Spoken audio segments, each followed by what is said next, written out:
Hi, my name is Jesse Lynch. I want to invite you to come join a new Sources and Skills seminar that explores serfdom in medieval England.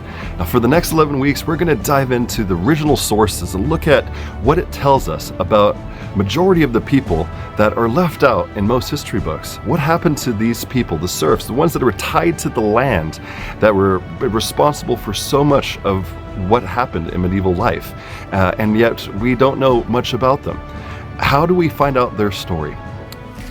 Now I'm here at Dartington Hall, which is a great example of a late medieval household. We know a lot about the person who was responsible for building it, John Holland, the first Duke of Exeter, but what about the majority of people that lived and worked this land? Behind me is the Great Hall with its great vaulted ceiling, an example of its wonderful grand fireplace. There's many medieval buildings and remnants of the medieval past still seen on this place. But what can we say about the people here? How can we find their story? And in our class, we're going to be able to dive into the sources and look at how and what the life was like of those that worked, perhaps even bound to the land of manners like this in the late and Middle Ages. Now this, of course, was built at the tail end of our story, where this was built in the late 1300s, 1388, around that time. But we're going to be looking at the 2 centuries and even the beginning of serfdom in late medieval England. We're going to be looking at were they slaves to the land? Did they have some freedom? How could we find their story if they didn't write it themselves? What kind of sources do we need to look at to understand and to reveal their story, to understand what their life was like? And can we even do that? Is it too late? Is their voice silenced too long and we can't recover that?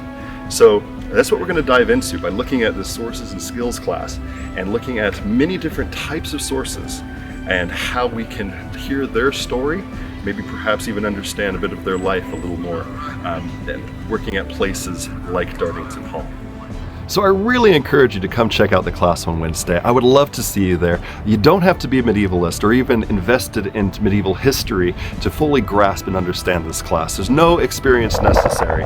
What you learn in this class are skills that translate into any type of history, to recover any type of exploration of the past.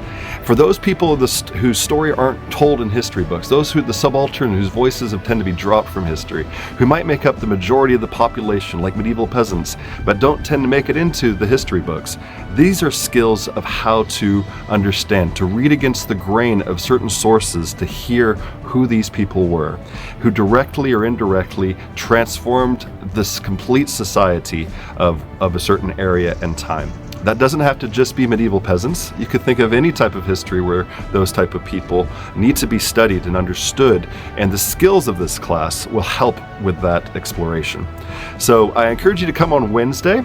If you have any questions at all, please email me right here, and I'm happy to explore a little further, explain a little more what we're going to be doing for the 11 weeks, and where we're going to be, what time that's going to be held every week. I really want this to be both an exciting, fun class and something to really set a foundation for looking at sources as a historian that you're developing to be. So I look forward to seeing you there, and please email me if you have any questions, and take care.